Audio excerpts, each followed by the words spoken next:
আসসালামু আলাইকুম বন্ধুরা, সবাই কেমন আছেন? আশা করি সবাই ভালো আছেন। আজকে আমি তৈরি করে দেখাবো 10 টাকা দামের দুটি গুঁড়ো দুধের প্যাকেট দিয়ে 1 কেজি রসমালাই। আর এই 1 কেজি রসমালাই বানানোর সঠিক পদ্ধতি এবং অনেকগুলো টিপস সহ আমি আজকে রেসিপিটি শেয়ার করব। আর আমার রেসিপিটি দেখে যে কেউ সুন্দরভাবে রসমালাই তৈরি করে নিতে পারবেন, ভাঙবে না, গলবে না এবং কি খুব অল্প সময়ে রেসিপিটি তৈরি করে দেখাবো। তো চলুন কথা না বাড়িয়ে আমি মূল ভিডিওতে চলে যাচ্ছি, সাথে থেকে সম্পূর্ণ ভিডিওটি দেখার চেষ্টা করবেন।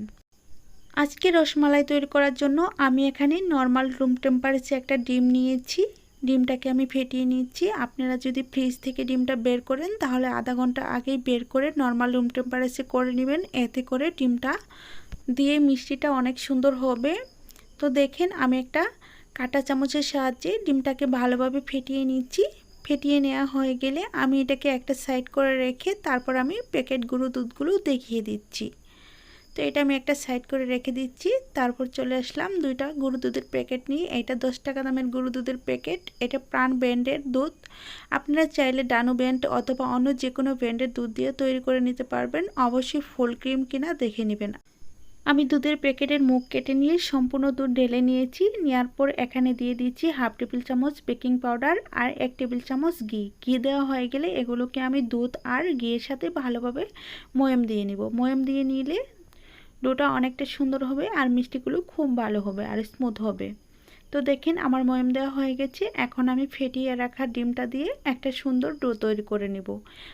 আমি এখান থেকে সম্পূর্ণ ডিম একেবারে দিতে যাব না, আমি একটু ডিম রেখে দিচ্ছি, পরে যদি লাগে আমি দিয়ে দিব। তারপর আমি ডিমটা দেওয়ার পর আমি হাত দিয়ে ভালোভাবে মাখিয়ে নিচ্ছি। দেখেন আমি কিভাবে মাখিয়ে নিচ্ছি।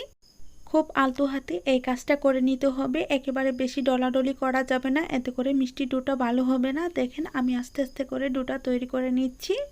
তো আমার প্রায় তৈরি করে নেওয়া হয়ে গেছে। দেখেন এখন আমি এটাকে এক জায়গায় জড়ো করে রেস্টে রেখে দিব 5 থেকে 10 মিনিটের জন্য। এই তো দেখেন আমার এতটুকু ডিম বেঁচে গেছে। আমি ওটা সাইড করে রেখে একটা প্লেট দিয়ে ডেকে তারপর 10 মিনিট পর ফিরে এসে দেখাচ্ছি। 10 মিনিট পর ফিরে এসে দেখাচ্ছি। দেখেন কতটা সেট হয়ে গেছে। আমি একটু আঙ্গুল দিয়ে চেপে চেপে দেখাচ্ছি। দেখেন কতটা লুজ ছিল, এখন কিন্তু অনেকটা সেট হয়ে গেছে আর অনেকটা শক্ত টাইপের হয়ে গেছে। এখন আমি একটু হাতে ঘি লাগিয়ে নিয়ে তারপর আমি গোল গোল করে মিষ্টি শেপগুলো দিয়ে দিব।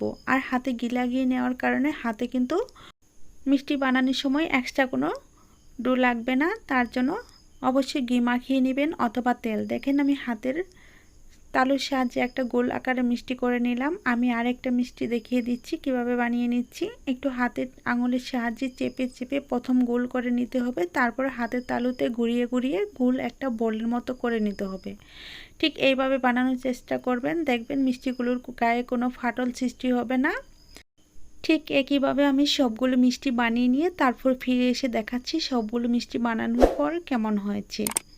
দেখেন মিষ্টিগুলো কত সুন্দর হয়েছে। তো আমার সবগুলো মিষ্টি বানানো হয়ে গেছে। এখানে কিন্তু প্রায় 40 থেকে 45টার মতো মিষ্টি হবে, আর একটু ছোটো করে বানালে অনেকটা বেশি হবে। এখন আমি চলে আসলাম মালাই তৈরি করার জন্য। আমি এখানে মালাই তৈরি করার জন্য 700 গ্রাম দুধ নিয়েছি। দুধটাকে এখন আমি জাল করে ফুটিয়ে নেব।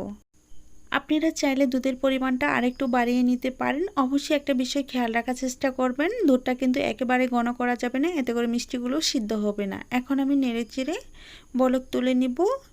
এখন আমি একটা গোল চামচের সাহায্যে নেড়ে চেড়ে নিচ্ছি। দেখেন আমি দুধটাকে কিভাবে নেড়ে চেড়ে রান্না করে নিচ্ছি। এখন আমি এখানে অ্যাড করে দিব স্বাদ মতো চিনি।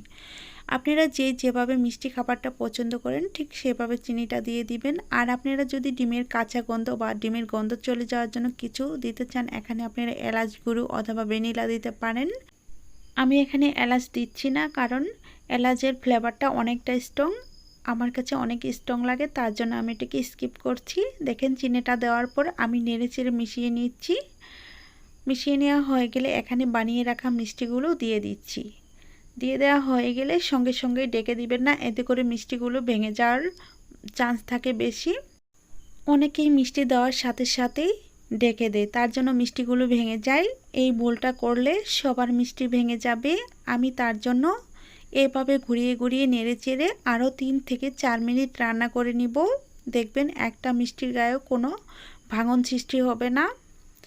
তো দেখেন মিষ্টিগুলো 2-1 মিনিটের মধ্যে ভেসে উঠেছে। তো এভাবে রান্না করতে করতে দেখবেন একটা সময় মিষ্টিগুলোর সাইজটা অনেকটা বড় হয়ে গেছে।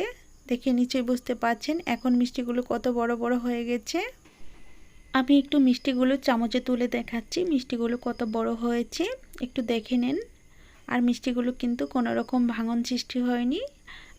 আর আজকের রেসিপিটি যদি আপনারা ফলো করেন তাহলে দেখবেন আপনাদের মিষ্টিগুলো অনেক সুন্দর হবে আর অনেক নরম তুলতুলে রসালো হবে। দেখেন এখন কতটা সুন্দর হয়েছে। এখন আমি 5 মিনিটের জন্য মিষ্টিগুলো ঢেকে দেব। 5 মিনিট পর ফিরে এসে দেখাচ্ছি মিষ্টিগুলো দেখেন কতটা রসালো হয়েছে আর কতটা ফুলে গেছে, দেখে নিশ্চয়ই বুঝতে পারছেন। অনেকেই কমেন্ট করে যে আমরা মিষ্টি বানাতে গেলে মিষ্টিগুলো ভেঙে যায়, গলে যায়। আমার চ্যানেলে আরও কিছু মিষ্টি রেসিপি আছে, আপনারা চাইলে দেখে নিতে পারেন। 2টা রসমালাই মিষ্টি রেসিপি আছে, আপনারা দেখলে সম্পূর্ণভাবে মিষ্টি বানানোর সাকসেস হবেন, আমি এটা গ্যারান্টি দিয়ে বলছি। কথা বলতে বলতে মিষ্টিগুলো তৈরি করা হয়ে গেছে। এখন আমি গরম গরম সার্ভ করে দেখাবো। আর ঠান্ডা হলে মিষ্টিগুলো আরও ফুলে টইটুম্বর হয়ে যাবে। এখন আমি সার্ভ করার জন্য একটা সার্ভিং ডিশ নিয়েছি আর এখানে মিষ্টিগুলো নিয়ে নিচ্ছি। এখন কিন্তু মিষ্টিগুলো অনেকটাই নরম আর অনেকটাই তুলতুলে।